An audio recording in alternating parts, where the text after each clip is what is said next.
So up until recently, maybe even like a few years ago, God was like, I've always believed in God, but I've never put him as a priority. He was out of sight, out of mind. I didn't think of him.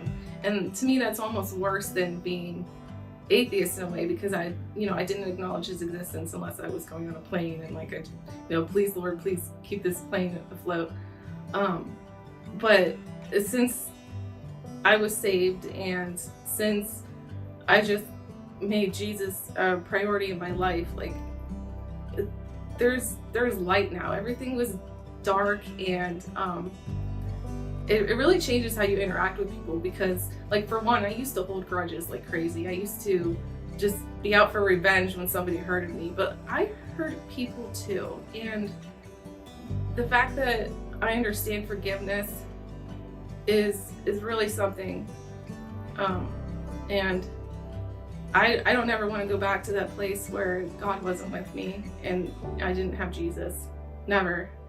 So, as a lot of people know, I have endometriosis, and it causes chronic pain, and there are some times when it's just really, really hard to bear. And it's not terminal or anything, but just the pain is ridiculous. And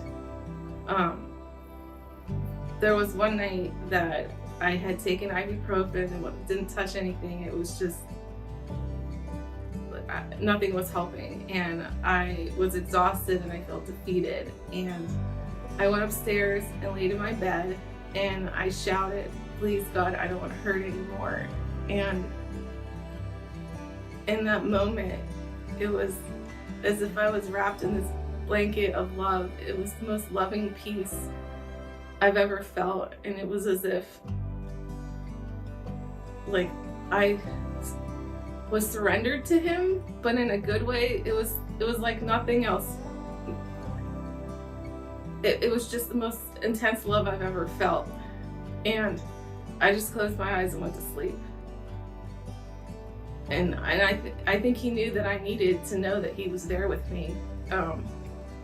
And there is something to be said about saying prayers out loud, because I have never really prayed out loud. I've always been a quiet prayer person in my head, and my thoughts just sit there and be quiet, And I can think of 4 different times where I have prayed out loud in desperation, and he has answered. And he hears you. It's not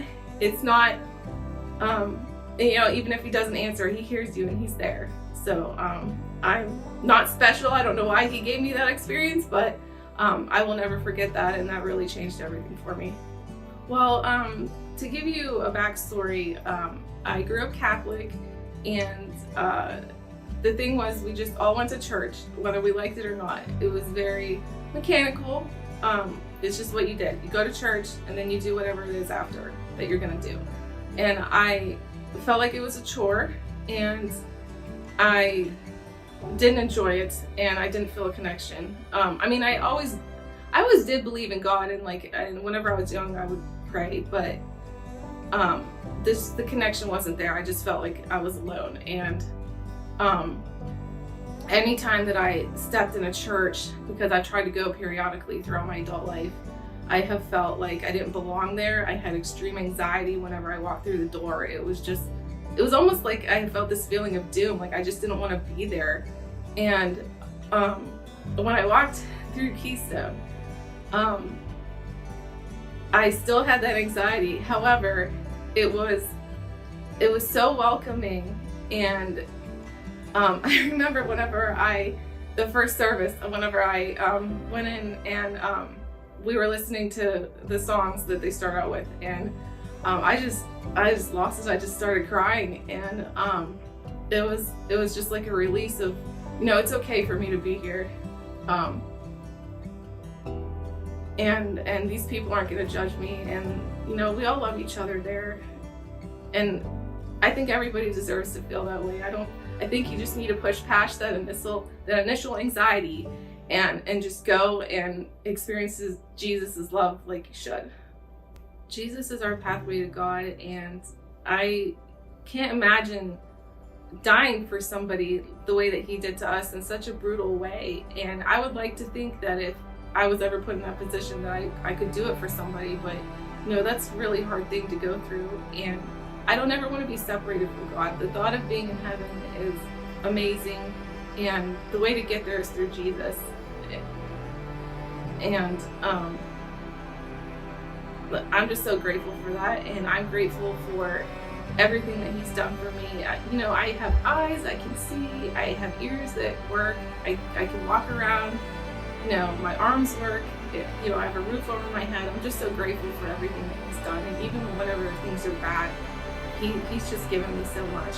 And, I'll always be grateful for that. Merry Christmas, Keystone Church, and happy birthday, Jesus.